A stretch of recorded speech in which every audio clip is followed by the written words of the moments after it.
são enviados. Irmãos, hoje, assim como foi pela manhã, eu quero compartilhar com os irmãos um pouquinho sobre a Reforma Protestante. Na verdade, agora, dia 31 de outubro, nós temos a celebração de 506 anos da Reforma Protestante. E nós, como herdeiros diretos da Reforma Protestante, Igreja Presbiteriana, uma herança calvinista, uma herança reformada, é importante para nós que nós lembremos desse evento da Reforma Protestante. Até, diga-se de passagem, comentei também hoje pela manhã que eu já sofri até essa acusação de que, como presbiterianos, nós nos preocupamos muito mais com a parte de doutrina ou com a parte filosófica da teologia da reforma, de maneira que parece que estamos mais preocupados em comunicar a reforma do que comunicar Jesus.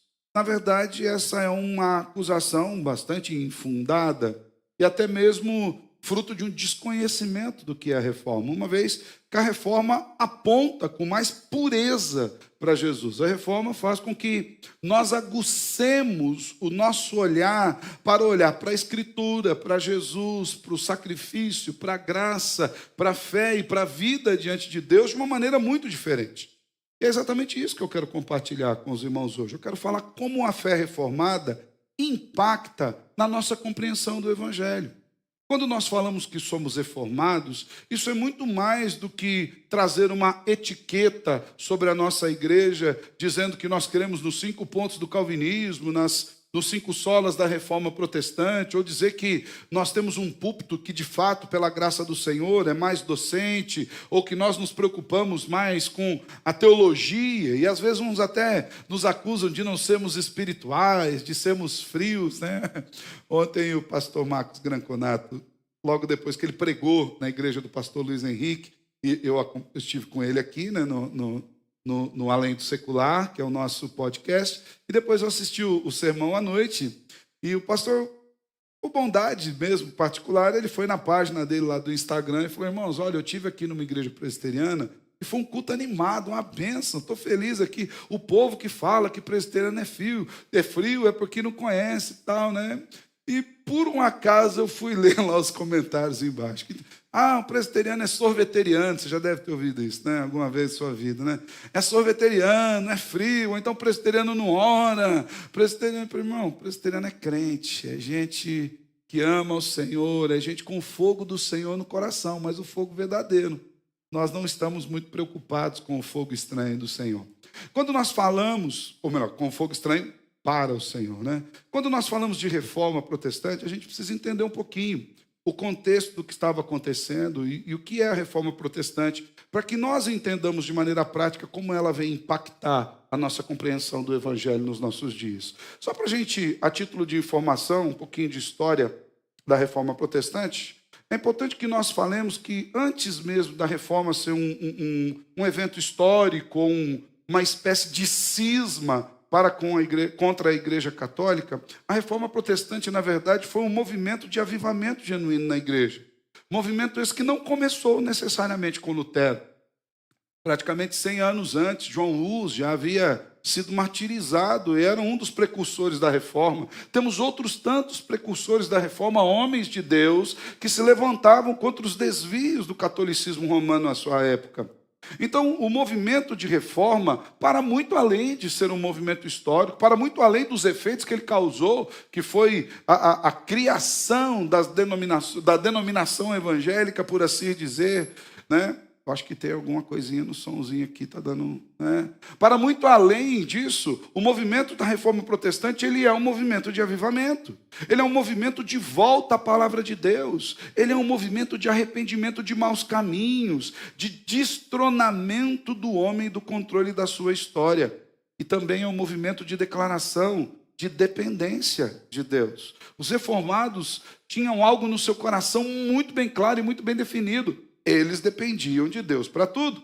Essa reforma protestante, ela estava muito bem firmada em sólidos pilares, a saber, 5 sólidos pilares, que combatiam as heresias que estavam crescendo na época. As heresias com respeito à salvação, com respeito à interpretação das Escrituras e ao valor que era dado às Escrituras, as heresias com respeito a novos mediadores e novos possíveis caminhos que a igreja estava estabelecendo para que a pessoa tivesse acesso a Deus, heresias que falavam sobre como a pessoa poderia ser salva e, por fim, as heresias de fazer com que as pessoas não vivessem mais a sua vida voltados para Deus, mas tinham uma espécie de subdivisão na vida, uma espécie de dicotomia, onde havia um lugar chamado sagrado e um lugar chamado secular. Talvez esse erro muitos tragam na sua vida até hoje, a dicotomia entre o sagrado e o secular.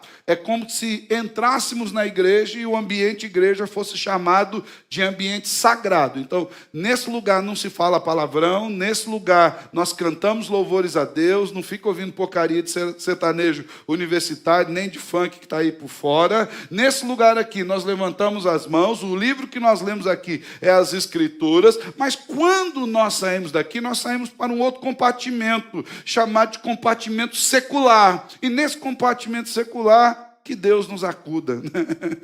Cada um faz o que quer, do jeito que quer, da maneira que quer. Muitas pessoas ainda guardam isso no coração. Não é raro. Nós vemos crentes com condutas completamente diferentes dentro da igreja e fora da igreja. E eu não estou dizendo que nós não vamos ter uma postura diferente no ambiente de culto. Não é isso, não é desconsideração de que esse é um momento especial, mas é de verdade uma mudança de caráter. Tem pessoas que manifestam um estilo de caráter aqui dentro, outro estilo de caráter lá fora. Contra essas coisas foram levantadas pelo menos 5 questões, ou melhor, foram estabelecidos pelo menos 5 pilares fundamentais, basilares para a fé cristã. A saber, o primeiro pilar era o sola escritura, que versava sobre a Bíblia, somente a Bíblia, ter autoridade normativa de fé e de prática para a vida cristã. O catolicismo romano da época estava buscando ele mesmo poder estabelecer padrões morais e éticos, mas é a Bíblia a única regra de fé e prática. Somente ela é a fonte doutrinária segura e fiel que expressa a vontade de Deus para nós. Outro pilar muito importante é o solus Christus. A salvação é conquistada exclusivamente pelos méritos de Jesus Cristo em ter morrido na cruz do Calvário pelos nossos pecados.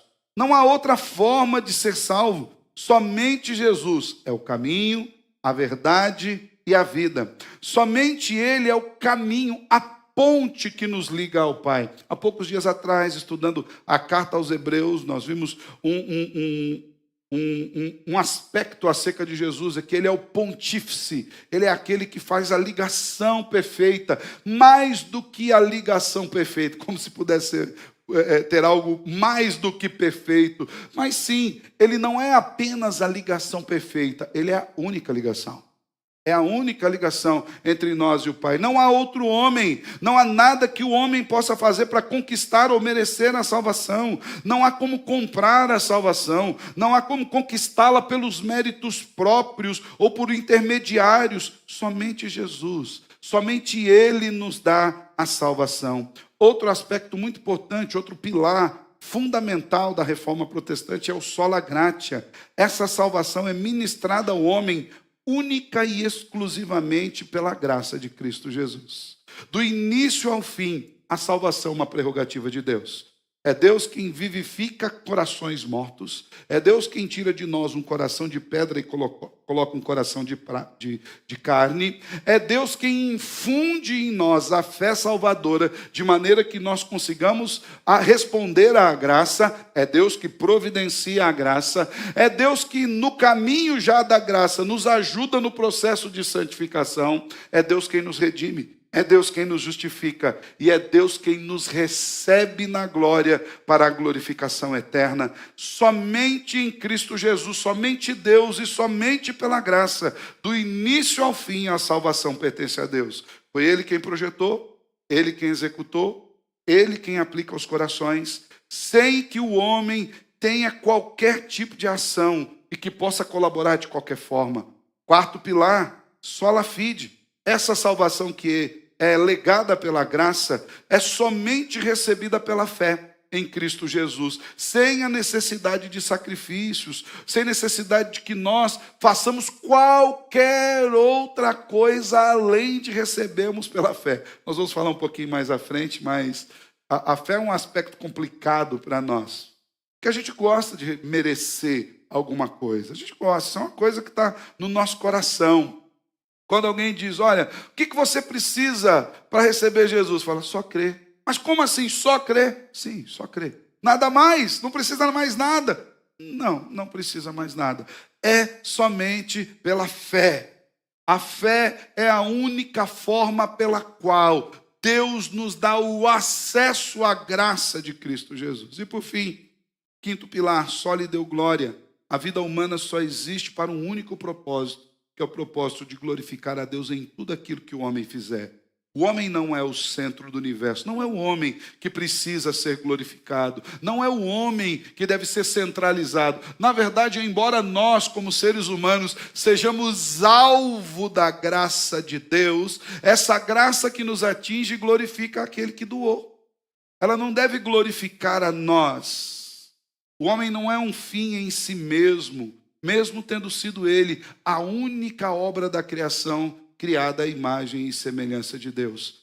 Inclusive, ele é feito assim, para glorificar o próprio Deus, quem o criou. Então, essa é a reforma protestante. A reforma está fundamentada nesses 5 pilares. Isso se ficou mais notório quando no dia 31 de outubro do ano de 1517, um monge e também professor, um homem de Deus, monge católico alemão, Martinho Lutero, afixou na porta da igreja de Wittenberg 95 teses que versavam contra os desvios do catolicismo na sua época. Na verdade, embora muitos acusem o protestantismo ou os cristãos de romperem com a igreja católica como se fosse cismáticos, ou como se fossem pessoas problemáticas, ou como se fossem filhos rebeldes que estavam desobedecendo os seus pais, a grande verdade é que esses homens, Lutero, Calvino, anteriormente John Hus, John Wycliffe, Savonarola e tantos outros que estavam ali naquele momento efervescente da reforma protestante, eram excelentes católicos, eram homens de Deus que amavam o catolicismo, que amavam a igreja, e que o que eles queriam não era sair da igreja, não era romper com a igreja, não era criar um cisma na igreja. O que eles queriam era que a igreja voltasse para o centro da palavra de Deus. É como se nós olhássemos para esse edifício aqui, que pela graça de Deus o Senhor nos permitiu construir, e eu pelo menos amo até essas paredes, esses bancos aqui, né? Às vezes quando eu vejo uma criança riscando, eu já fico olhando assim e falo, pai, não deixa riscar. É madeira, mas é madeira para o Senhor. Então a gente ama essa madeira que é para o Senhor. Às vezes você olha para aqui, você vai ver um trinco, uma rachadura, você fica preocupado. Esse prédio, se nós não cuidarmos dele, ele irá ruir. E o que nós precisamos fazer? Nós precisamos tapar esses trincos, tapar essas rachaduras. É isso que esses homens estavam fazendo. Eles olharam para a igreja que eles amavam, a igreja que os acolheu, a igreja na qual eles receberam o evangelho, e viam essa igreja cada vez mais se distanciando do pilar sólido da palavra de Deus, trazendo rupturas nessa igreja, trazendo pecados para dentro da igreja, trazendo imoralidade para dentro da igreja, fazendo com que a igreja cada dia mais se assemelhasse com o mundo. E esses homens levantaram uma bandeira de alerta. Embora os católicos romanos não vão aceitar isso que foi dito, mas ontem o pastor Marcos Granconato disse com muita prioridade e com muita propriedade, aqueles homens da reforma, Lutero e esses outros que citamos, eram os melhores católicos de todos os tempos. Homens que de fato amavam a igreja, homens que de fato amavam as escrituras, homens que estavam dispostos até mesmo a morrer, para que a igreja voltasse para os trilhos do Senhor. E quais eram os grandes problemas da igreja? Eu vou citar alguns dos problemas aqui da igreja, tem outros, né? Eu fiquei até de postar no grupo da igreja aquela imagem que nós temos que mostra o caminho das Escrituras e o desvio. E eu vou, assim que eu chegar em casa, eu vou fazer isso para postar para os irmãos entenderem.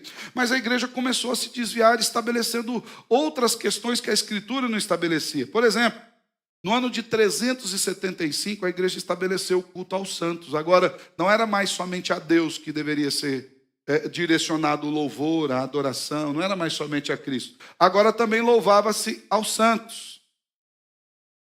A missa começou a ter o mesmo, no ano 404, a missa começou a ter o mesmo peso do sacramento e do sacrifício de Cristo Jesus.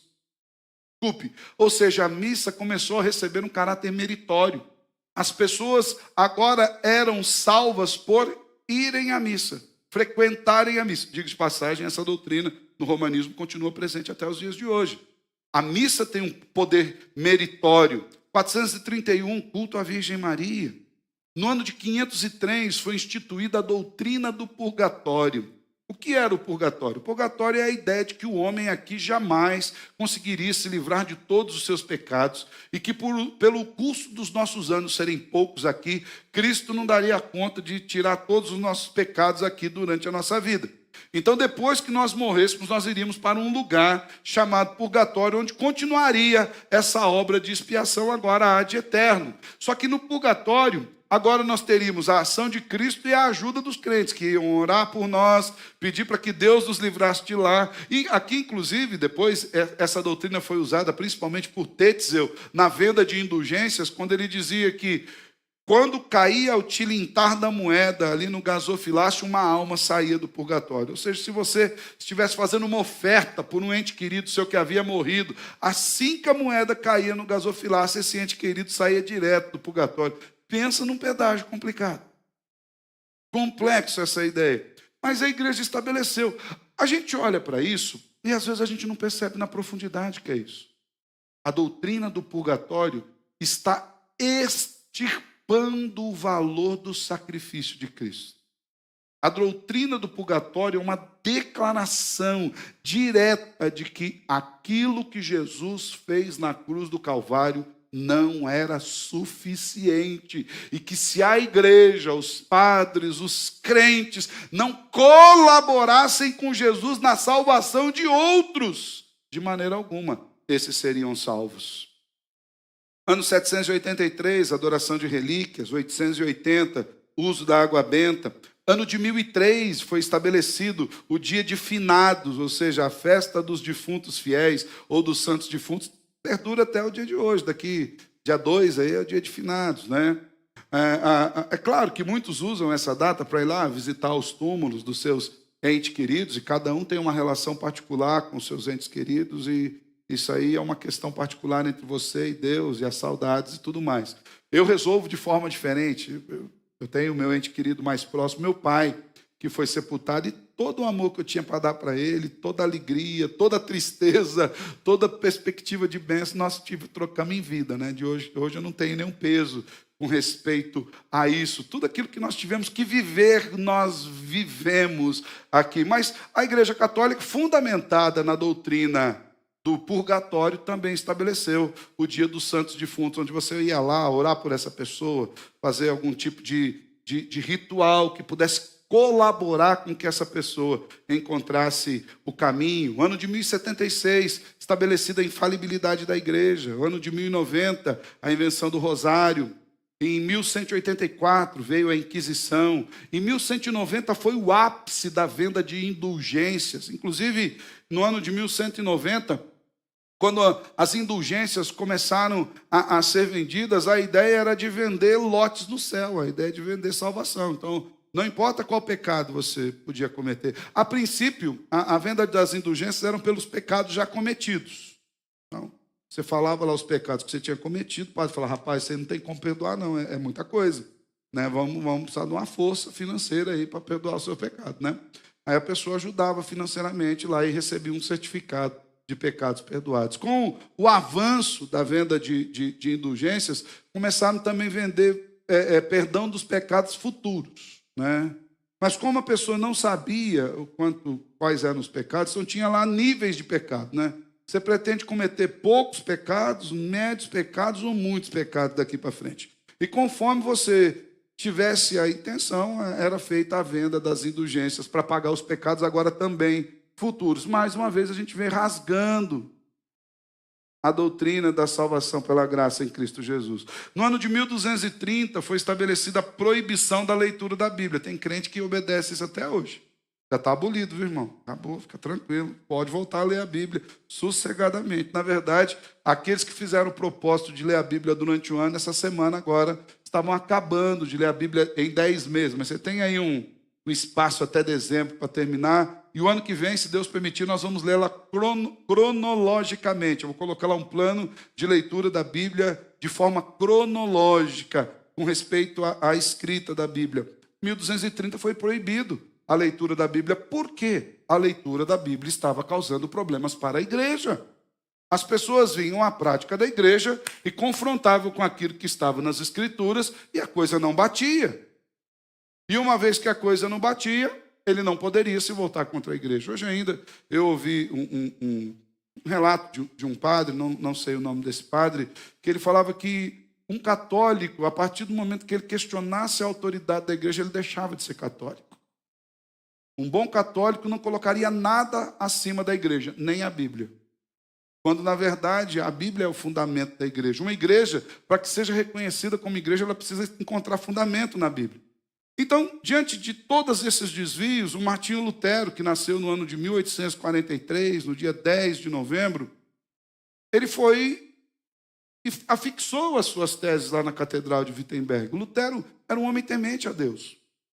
Conta-se que, mais ou menos um ano anterior a isso, no ano de 516, meados de ano 1517, Lutero ele estava enfrentando uma grande crise espiritual. Na verdade, Lutero tinha um medo terrível do inferno. Era algo que atormentava a sua alma. Foi então que, em uma viagem a Roma, ele resolveu fazer uma penitência para tirar esse medo do pecado do seu coração. E ele subiu de joelhos os 28 degraus da Escala Santa, que é uma escada que tem em Roma. E ela recebe esse nome de Escala Santa porque, alegadamente, os degraus que compõem essa escada foram feitos com as pedras retiradas do corredor do julgamento de Jesus Cristo lá em Jerusalém. E haveria nessas pedras marcas do sangue de Cristo. Muitos católicos faziam essa penitência, ele subiu, dobrava o joelho, rezava o Pai Nosso, rezava a Ave Maria, beijava aquele degrau, e ele fazia isso no outro degrau, e no outro degrau, e no outro degrau. E algo mexeu muito com o coração de Lutero, quando ao final dos 28 degraus, ele chegou no último com mais medo do inferno do que ele tinha no primeiro degrau, e isso mexeu com o seu coração.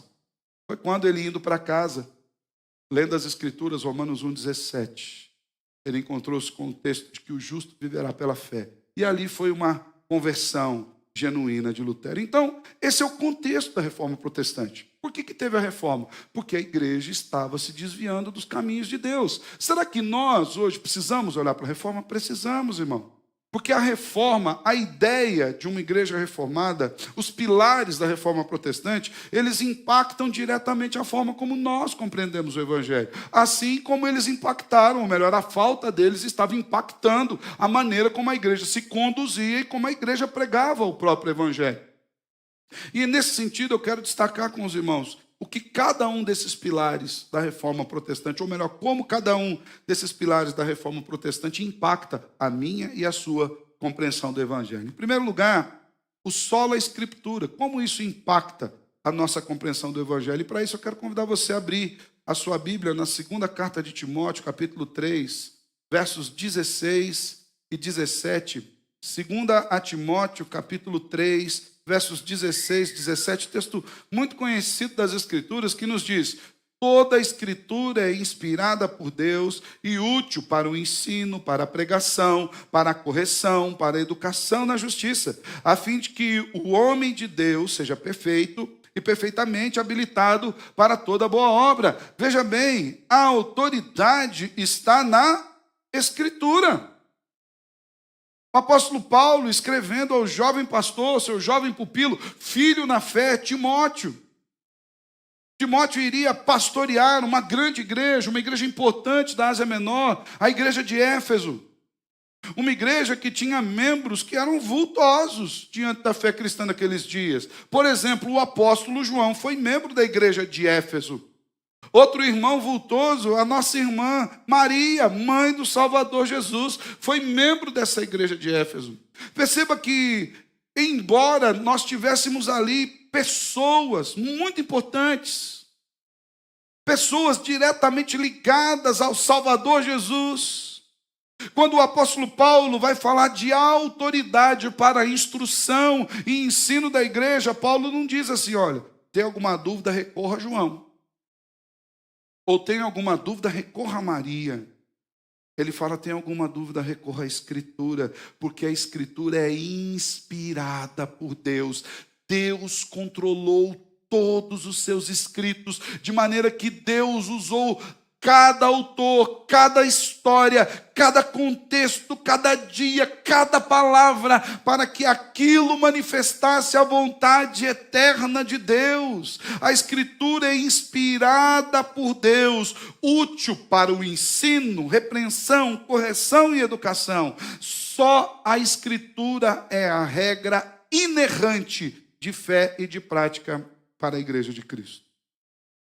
Os mais antigos, ou os mais ligados à teologia, vão lembrar que antigamente, hoje até bem menos, talvez hoje mais nos ambientes de seminário, por aí, mas antigamente nós chamávamos a Escritura de cânon. E o que é cânon? É uma régua, é uma medida, é a ideia de padrão. A Escritura é o padrão pelo qual nós tiramos as nossas dúvidas. Então, você tem alguma dúvida teológica, você vai para as Escrituras. Pastor, eu tive um sonho, vai para as Escrituras. Eu ouvi um pregador falando isso, vai para as Escrituras. Eu aprendi uma nova técnica, vai para as Escrituras. As Escrituras são o cânon de Deus, a régua de Deus, o padrão de Deus. Nós temos uma declaração, falamos que a Escritura é a regra de fé e de prática. O que isso significa? Significa que eu só posso crer naquilo que a Escritura estabelece para que eu creia. Ela é a regra. Então, toda a minha manifestação de fé, em quem eu creio, em que eu creio, a forma como eu creio e a forma como eu manifesto aquilo que eu creio, precisa ser regido pelas Escrituras. E mais, é a regra de fé e de prática. Todos os meus relacionamentos precisam ser guiados pelas Escrituras. As Escrituras nos ensinam como tratar o irmão, como tratar a irmã, como tratar o mais velho, como tratar o mais novo, como os pais tratam os filhos, como os filhos tratam os pais. As Escrituras nos falam sobre a relação de trabalho, como nós devemos lidar com o nosso trabalho se formos empregados, e se formos patrão, como nós devemos lidar com os nossos empregados. A Escritura estabelece como nós devemos lidar com o dinheiro. As Escrituras estabelecem como deve funcionar o casamento, como o marido deve amar a esposa e como a esposa deve responder esse amor do marido.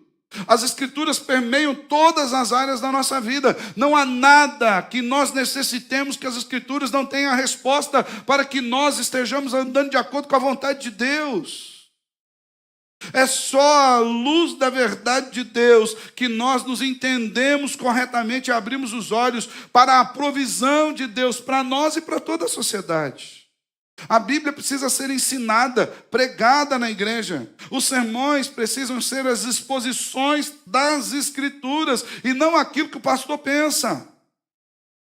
O que tem de mais importante no sermão não é a opinião do pastor acerca do texto, é a exposição fiel do que o texto diz.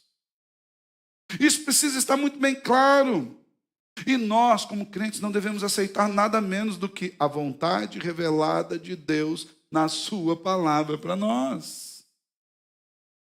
Então perceba, quando nós estabelecemos esse pilar, ou quando nós cremos nesse pilar de sola Escritura, nós estamos dizendo que nós não podemos desviarmos-nos daquilo que Deus estabeleceu para nós.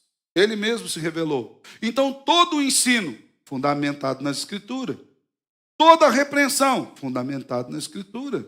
Toda a correção de maus caminhos, fundamentado nas Escrituras. Toda a educação moral, ética, costumes, fundamentado nas Escrituras. Com qual objetivo? Que nós sejamos perfeitos e habilitados para cumprir toda a boa obra. E perceba, A boa obra que o texto nos diz, o próprio apóstolo Paulo diz depois, que a boa obra é algo que Deus preparou para que a gente viesse a andar nela. É uma forma de testemunhar. As Escrituras nos habilitam para testemunharmos perfeitamente acerca de quem é Cristo Jesus. Isso é um impacto profundo na nossa compreensão do Evangelho. De maneira que a gente precisa rejeitar tudo aquilo que não vem das Escrituras. Pastor, mas foi o pastor que falou. Se o pastor falou aquilo que não está na Bíblia, não passa da opinião dele. Mas foi a autoridade, foi o bispo, o apóstolo, o apóstata, sei lá quem que falou. A autoridade é das Escrituras. A Escritura é a manifestação clara e visível do Evangelho de Cristo. É pela Escritura que nós sabemos quem é Deus, quem é Jesus, que nós conhecemos a obra da salvação, a lei de Deus, a profundidade da graça, como Deus age em nós e quem nós somos nele. E diga-se de passagem, irmãos, nós precisamos voltar para isso, porque hoje tem crescido o número de crentes que creem no Jesus que é diverso do revelado na Bíblia, viu? Já contei para a igreja esses dias e essa semana apareceu para mim de novo o debate de duas jovens cristãs. Uma cristã tradicional, por assim dizer, e a outra era cristã feminista pró-aborto. E aí na discussão lá, a moça que era uma cristã comum, perguntou para ela, mas como você é cristã e feminista? Ela falou, não, porque eu creio que num Jesus que amava as mulheres, num Jesus que libertava das opressões, aquele papinho que você conhece aí, né? Esse mimimi da atualidade aí, né? Num Jesus que não tinha opressão, que é só amor, que é isso, que é aquilo. E como você é cristã e abortista? Não, eu creio no direito da mulher. Jamais Jesus irá condenar uma mulher assim. E aí ela fez a pergunta-chave. E de onde você tirou isso na Bíblia? Quem fez a edição do vídeo foi até maldoso, porque pareceu aquelas telinhas azul de computador, sabe? Tipo assim, bugou agora. Qual é a base para esse Jesus? Onde você encontra esse Jesus ideológico? Onde você encontra esse Jesus que passa pano para pecados, inclusive de matar crianças no ventre das suas mães? Onde você encontra? Qual versículo? Um só. Cite um só. Qual versículo único que Jesus fale que as mulheres e os homens têm a mesma função na obra criacional? Ele ama os dois? É claro que ama. Em matéria de status criacional, homem e mulher, feitos à imagem e semelhança de Deus. Mas na sua ordem funcional, ele estabeleceu muito bem como cada um deve funcionar. Qual o papel do homem? Muito bem claro. Qual o papel da mulher? Muito bem claro. Diga-se de passagem, nós só conseguiríamos cumprir a nossa tarefa como homens e mulheres de Deus se olharmos para as Escrituras. Só a Escritura, ela impacta a forma de nós compreendermos o Evangelho. Segundo, como o solo Christus impacta a forma de compreendermos o Evangelho. E para isso eu quero convidar você a abrir a sua Bíblia em Atos dos Apóstolos, capítulo 4, no seu versículo 12, onde o médico amado, Lucas, escreve o seguinte: não há salvação em nenhum outro, porque abaixo do céu não existe nenhum outro nome dado entre os homens pelo qual importa que sejamos salvos. Perceba, se a Escritura revela toda a obra salvífica de Deus, essa obra toda aponta para Cristo. Já perguntei aqui várias vezes nas nossas aulas de escola dominical, quantas histórias tem a Bíblia, né? Eu lembro uma vez que eu perguntei no seminário, eu estava dando aula, e perguntei, irmãos, quantas histórias tem a Bíblia? Quantas histórias tem a Bíblia? Tinha aluno que estava lá tentando lembrar essa, aquela outra e tal. Aí um falou, pastor, é impossível, tem muita história. Eu falei, não, a Bíblia tem uma única história. A Bíblia narra uma única história. A história da redenção. De Gênesis a Apocalipse, ela trata de um único tema central. Cristo, o Salvador de Deus para nós. Todo o Antigo Testamento aponta para a vinda desse Messias. E todo o Novo Testamento está fundamentado nessa verdade. Solos Cristos. É isso que o evangelista Lucas nos diz. Não há salvação em nenhum outro. E a questão aqui não é de identificar o lugar de salvação. Que Lucas está falando assim, aqui não é sobre lugar. Não está no Jesus, mas também não está na igreja, não está na sinagoga. Não é isso.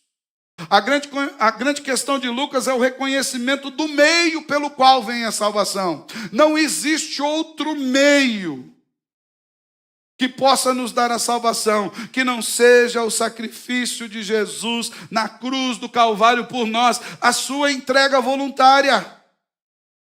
A oferta do Pai por mim e por você. Não tem outra forma de ser salvo. Não existe salvação sem cruz. A religiosidade não resolve. As nossas obras não resolvem. As denominações não resolvem. As placas de igreja não resolvem. As igrejas em si, os lugares de culto, desde os mais simples aos mais luxuosos, dos menores aos maiores, não resolvem.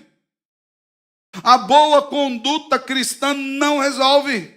Somente Cristo na cruz do Calvário resolve o problema do pecado, porque o salário do pecado é a morte. Todo aquele que pecar vai morrer. Mas Deus providenciou o seu próprio Filho para morrer no nosso lugar. Jesus pagou o preço que era nosso. Ele recebeu o salário que era nosso. Recebeu a paga pela nossa culpa, morrendo em nosso lugar. Só em Jesus. Não há salvação em nenhum outro lugar. Vir ao culto não te salva. Cantar louvores não te salva. Fazer ofertas no gasofilácio não te salva. Tudo isso, espero eu, que seja expressão da salvação que você recebeu em Cristo. Uma vez salvo, eu quero louvar aquele que me salvou. Uma vez salvo, eu atendo o chamado para cultuá-lo. Eu entendo que o dia do Senhor é o dia de oferecer a Deus o meu culto. Uma vez salvo, eu entendo que eu vou cantar louvores àquele que me salvou de acordo com o que diz as Escrituras. Uma vez salvo, eu entendo que em gratidão eu ofereço a Deus, eu devolvo a Deus a 10ª parte daquilo que Ele me tem dado, porque Ele me deu tudo. O ar que eu respiro foi Deus quem deu. A inteligência foi Deus quem deu. Os títulos, a posse, o trabalho, a capacidade, foi tudo Deus que deu. Ele é dono de tudo. Eu não venho para o gasofilácio por lei, ou como muitas igrejas neopentecostais, como uma espécie de negociação. Deus não abriu um balcão de negócio, irmão. Deus não abriu um balcão de negócio. Não vai chegar no último dia, Deus vai falar, peraí, vamos ver os recibos. Ver se você deu tudo certinho. Vamos lá. Deus não vai chegar para a tesouraria do céu e falar, deixa eu ver, pega aí o recibo. Oh, não dá para entrar, tem um aí atrasado com juros. Não existe isso. Deus nem precisa do nosso dinheiro. Na verdade, a gente precisa entender que quando a gente dá os dízimos, ou a gente faz a nossa oferta, nós estamos sendo privilegiados de poder participar de uma obra que é muito além do que nós podemos fazer. E nós fazemos isso em reconhecimento. Quando eu vou voltar a exposição de Hebreus, nós vamos voltar no capítulo 7, quando Abraão encontra Melquisedeque depois da derrota dos reis, e Abraão oferece dízimos a Melquisedeque, o sacerdote tipo de Cristo. Não havia lei ainda, irmãos. Dízimo não é uma questão de lei, é uma questão de gratidão, oferta de amor ao Senhor, de reconhecimento que tudo que temos foi Deus quem deu. Então, dízimo não salva. Se você der o seu dinheiro aqui imaginando ser salvo, te falar uma coisa ruim para você. Você perdeu o seu dinheiro. É melhor você ficar com ele. Do fundo do coração. Porque ele não pode te salvar. É melhor que você fique com ele do que você acreditar num engano que você possa comprar Deus. Isso é simonia. Isso é venda de indulgência. Contra isso se levantou a reforma protestante. Solos Cristos, isso impacta a nossa percepção do Evangelho, porque a gente entende que não tem um outro caminho, não tem um outro meio, só em Jesus. E aí vem o terceiro aspecto, que também impacta a nossa compreensão do Evangelho. E aí, para você ver o quanto é importante nós entendermos acerca das doutrinas reformadas, sola gratia. Então, olha só, se a Escritura é a única regra de fé e prática, e somente ela revela o plano de Deus, e nós entendemos que nesse plano de Deus a salvação está somente em Jesus. Como nós recebemos essa salvação? Efésios capítulo 2, dos versículos 8 e 9, Efésios 2, versos 8 e 9, texto muito conhecido, clássico, nos diz o seguinte: porque pela graça sois salvos, mediante a fé. Isso não vem de vós, é dom de Deus, não de obras, para que ninguém se glorie. Então, é somente pela graça. A salvação é um presente, não é uma conquista. Isso é muito importante ficar claro na nossa mente. Salvação não é uma conquista. A salvação não é uma coroa que Deus nos dará pelo mérito de sermos bons crentes. A salvação não é um diploma que a gente vai receber quando a gente chegar no céu, por termos sido gente top. A salvação não é uma medalha de honra ao mérito para pessoas que conseguiram, pelos seus méritos próprios, serem fiéis a Deus mesmo no mundo de adversidades. Não. A salvação é um presente. É graça. Graça é favor imerecido. Isso significa graça. Graça é quando nós recebemos aquilo que nós não merecíamos receber, ou aquilo pelo qual nós não poderíamos conquistar. Graça é a doação amorosa do Pai para conosco. É um ato de bondade de Deus em vir ao nosso encontro homens caídos e levantar-nos e elevar-nos até o lugar que Ele está. Graça é Deus saindo do alto dos céus, vindo buscar gente como eu e você, que de outra forma não teríamos acesso a Ele, sem que Ele viesse até nós. A graça de Deus em Cristo Jesus é a única causa eficaz da salvação. Não há mérito em nós. Todos os méritos advêm daquele que se entregou na cruz por nós, daquele que pagou o preço de receber a ira de Deus. Sabe o que é graça? É quando você olha para a cruz do Calvário e às vezes você vê aquela imagem daquele Jesus moído, esmagado, esbordoado, às vezes em algumas das imagens com ossos, embora a Bíblia fala para não fazer imagem de escultura, eu tenho certeza que você já viu alguma, né? E enquanto didática eu não vejo problema nisso, enquanto adoração é condenado no segundo mandamento, tá? Mas quando você percebe aquele Jesus todo moído, eu não sei se você teve a oportunidade de assistir aquele filme da Paixão de Cristo, cenas terríveis, aterradoras. Eu lembro-me de uma cena que me tirou o fôlego. Eu não sei se você já assistiu o filme, não vou te dar spoiler, mas também vai 200 anos que passou o filme, não dá nem para reclamar do spoiler mais, né? Mas tá bom. Uma cena que para mim foi assustadora, foi no momento em que Jesus pregado na cruz, os guardas o viram, e aquela cruz bate no chão, com Jesus assim, parece que ia faltar o ar no pulmão. Graça é entender que cada uma das chibatadas eram por causa do nosso pecado. Cada um dos xingamentos, dos aviltamentos do Salvador. Cada açoite, cada cravo. Graça é entender que aquela lança que perfurou o lado do Salvador era para mim, era para você. Graça é entender que em Cristo, na cruz do Calvário, Deus derramou toda a sua ira contra os nossos pecados. Sabe por que eu e você não estamos morrendo por culpa do nosso pecado? Porque Cristo morreu no nosso lugar. Somente a graça.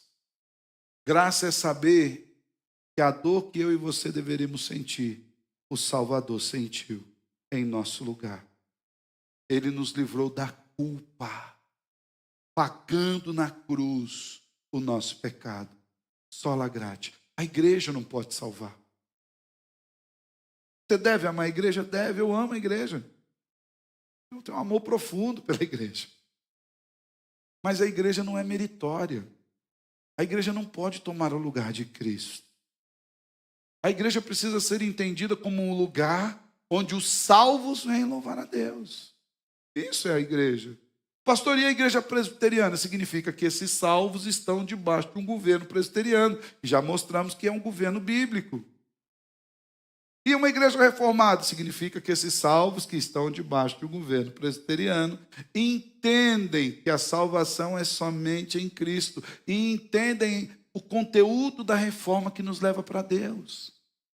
Estas questões não salvam. Elas podem nos ajudar a entender a salvação, mas a salvação está em só um lugar, em Cristo. E ela nos é dada apenas de uma forma, pela graça. E aí vem o quarto aspecto da fé reformada que impacta na nossa compreensão do Evangelho. Se ela é dada pela graça, existe só um meio de nós recebermos essa salvação. E é pela fé. Somente pela fé. Sola fide. Romanos 1,17, texto da conversão de Martinho Lutero, diz: visto que a justiça de Deus se revela no Evangelho de fé em fé, como está escrito, o justo viverá por fé. O justo não vive o tempo todo buscando se justificar. Ele vive pela fé que ele tem em Cristo Jesus, que o salvou. E olha o que nos diz o autor aos Hebreus, capítulo 11, versículo 6. Texto lindíssimo. Diz: de fato, irmãos, sem fé é impossível agradar a Deus. Perceba que está escrito sem fé. Não está escrito sem culto. Não está escrito sem música, não está escrito sem dinheiro, não está escrito sem conhecimento, não está escrito sem estudo, sem títulos, sem diplomas, é sem fé. Sem fé é impossível agradar a Deus, porquanto é necessário que aquele que se aproxima de Deus crê em duas coisas. Primeiro, que Ele existe. Segundo, que Ele se torna o galardoador, o abençoador, o doador de todos aqueles que o buscam. É fé, irmão. Não tem mérito nisso. É reconhecimento que Deus nos recebe. A justificação é somente pela graça e nós a recebemos unicamente por intermédio da fé nos méritos de Cristo. Pastor, mas é só crer? É só crer, irmão. Não tem mais nada. Pastor, mas não pode. E se a gente não lê a Bíblia? É só crer. Ler a Bíblia entra em outra categoria. Pastor, mas e o culto? É só crer. Culto é outra categoria. Não tem mais nada. Qualquer coisa que você coloque associado à fé está dizendo contrário àquilo que a Bíblia diz. É somente a fé em Cristo Jesus. Este é o artigo pelo qual a igreja se sustenta ou cai. Porque se a igreja colocar qualquer partícula no lugar da fé, a igreja está usurpando aquilo que Deus revelou nas Escrituras. E não tem poder de salvação na igreja. O poder de salvação está em Cristo. A igreja só proclama a salvação. Só proclama o Evangelho de Cristo. E deve fazê-lo com fidelidade.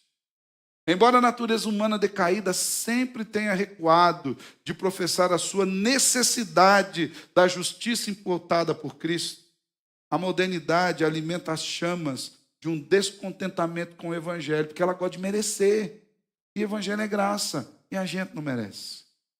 Pastor, e se eu for um bom crente? Louvado seja Deus, você entendeu a graça, está aplicando ela diariamente na sua vida, mas a sua salvação não foi porque você for um bom crente. Na verdade, você só consegue ser um bom crente se você for salvo. Não é o contrário. Não há base para a nossa aceitação diante de Deus, a não ser pela obra salvífica de Cristo. A base não é o patriotismo, não é o amor à denominação, não é a devoção à igreja, não é a probidade moral. O Evangelho declara que Deus fez por nós em Cristo Jesus. Não é sobre o que nós podemos fazer para alcançar Deus. Você entende isso? Você entende que a fé, ela destrói os nossos méritos? Não é sobre o que eu posso fazer, é sobre aquilo que Cristo fez. E eu preciso crer que isso é suficiente. A única maneira de nos apropriarmos da salvação é por meio da fé. E diga-se de passagem, o próprio Deus infunde em nós. quando Ele tira de nós o coração de pedra e coloca um coração de carne. Tudo é dele, do começo ao fim é Ele. E por fim, como a fé reformada impacta na nossa compreensão do Evangelho. Você percebe a importância disso, irmãos? Olha o que nós falamos aqui. A Bíblia, a única regra de fé e prática. Cristo, o único Salvador.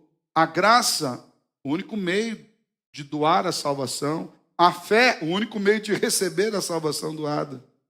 E a vida para a glória de Deus. Só lhe deu glória. Uma vida para a glória de Deus. É isso que o Senhor requer de nós. Romanos 11:36 diz, porque dele e por meio dele e para ele são todas as coisas. A ele, pois, a glória eterna para sempre. Amém. Por ele, por meio dele, para ele é tudo. A vida do cristão deve ser para a glória de Deus em todas as áreas. Lembra que eu falei dos dois compartimentos? Que muitas pessoas fazem essa dicotomia entre o sagrado e o secular. Tudo que a gente tem que fazer é para a glória de Deus. Está trabalhando é para a glória de Deus, não é para o seu patrão. E nem para pôr dinheiro no seu bolso. O que a Bíblia diz? A Bíblia não fala isso? Ou eu estou mentindo? A Bíblia diz, quando você for trabalhar, você trabalhe como sendo para quem? Para o Senhor. Pastor, mas eu passei no concurso, eu trabalho para o Estado. Não, você trabalha para o Senhor no Estado.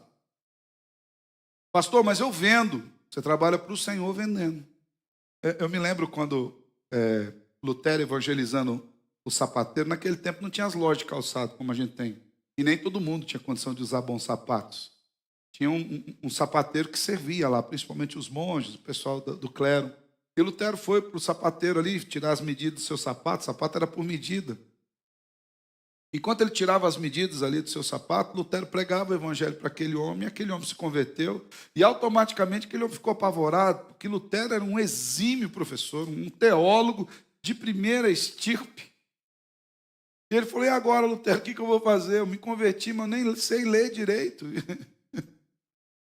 Como é que eu vou ser um bom crente se eu não sou nem perto do que você é? Olha aí, você expôs para mim o evangelho de uma forma tão maravilhosa. Eu não sei se eu vou ter essa eloquência, essa capacidade de compreensão das Escrituras. E o que eu faço agora, Lutero? O que Lutero diz para o homem? Você faça os melhores sapatos e venda com preço justo. É tudo para a glória do Senhor. Pastor, mas eu atendo o público. Atenda como para o Senhor. Atenda como sendo um agente de Deus naquele lugar. E como a gente está precisando de agente de Deus nos mais variados lugares da sociedade. Só lhe deu glória. Porque dele, por meio dele, para ele são todas as coisas. Ainda o salmista no Salmo 57 diz, ser exaltado, ó Deus, 57:11, ser exaltado, ó Deus, acima dos céus e em toda a terra esplenda a sua glória. Salmo 66:2, salmodiai a glória do seu nome, dai glória ao seu louvor. Salmo 71:8, os meus lábios estão cheios do teu louvor e da tua glória continuamente. A salvação genuína não é uma melhora daquilo que nós somos. É a mortificação completa daquilo que nós éramos na pessoa de Cristo Jesus. A salvação genuína não é uma reforma do caráter, da moral, dos costumes, da conduta. A salvação genuína é nascer de novo. É ter um novo coração, uma nova mente, totalmente renovada em Cristo Jesus, e louvar a Deus e viver para a glória de Deus em todos os lugares. O apóstolo Paulo declara em Gálatas, capítulo 2, no versículo 20, texto muito conhecido, onde ele diz, agora já não sou mais eu que vivo. É quem que vive? É Cristo quem vive em mim. E esse viver que agora tenho na carne, vivo pela fé no Filho de Deus, que me amou e a si mesmo se entregou por mim. A minha vida é para a glória de Deus.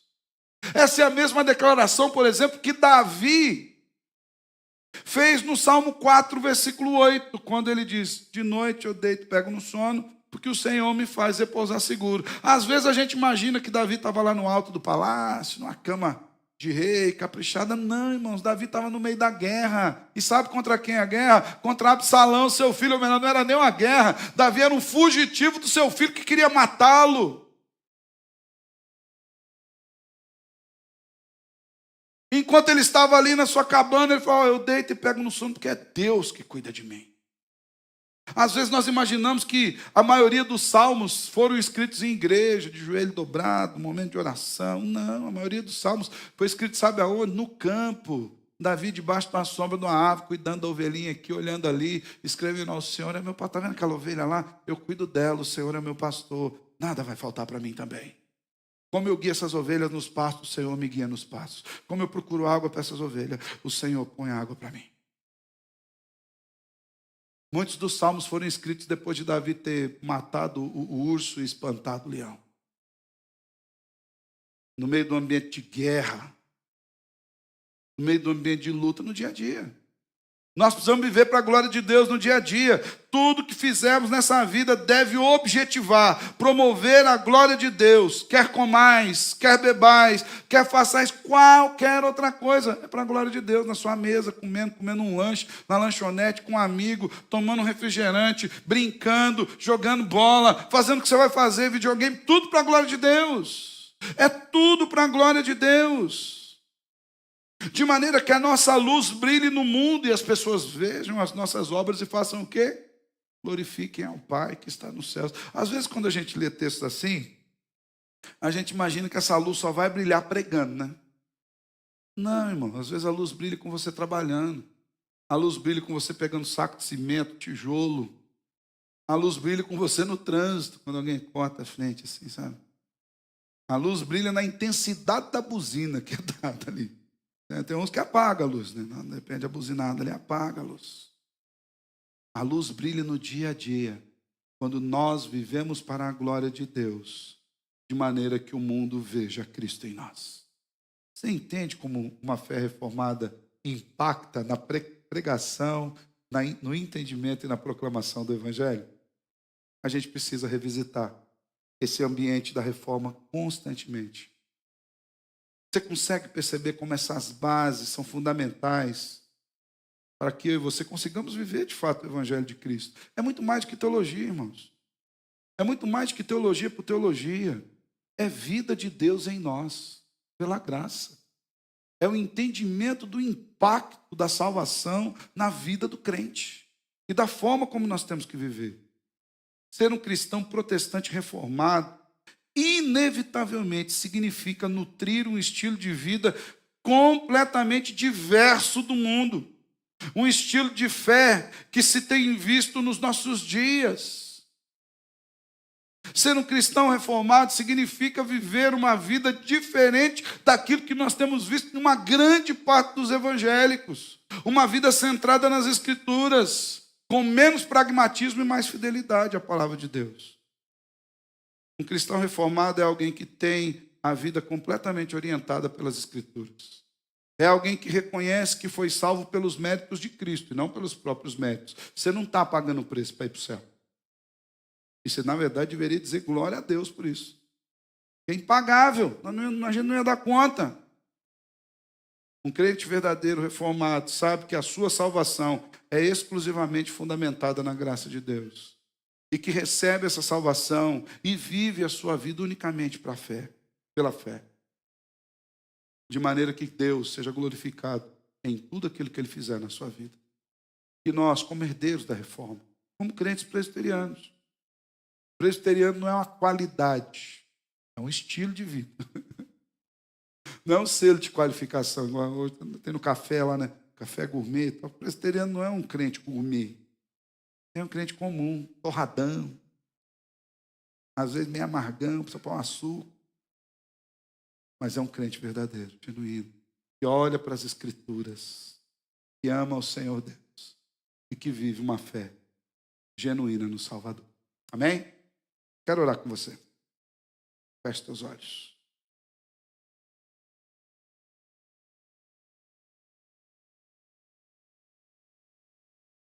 Senhor, nós te louvamos por essa noite, te louvamos pela oportunidade que o Senhor nos deu de entendermos esses conceitos da reforma protestante e como eles impactam a nossa maneira de entender e de viver o Evangelho. Que de fato, Senhor, eles causem um impacto verdadeiro. Que de fato nós olhamos para as Escrituras, nós olhamos para os méritos de Cristo, aceitemos cada um deles pela fé e vivamos para a glória do teu nome. Nos ajude nesse mistério. Nos ajude com o Espírito Santo que o Senhor mesmo coloca em nós. De maneira que tudo que fizermos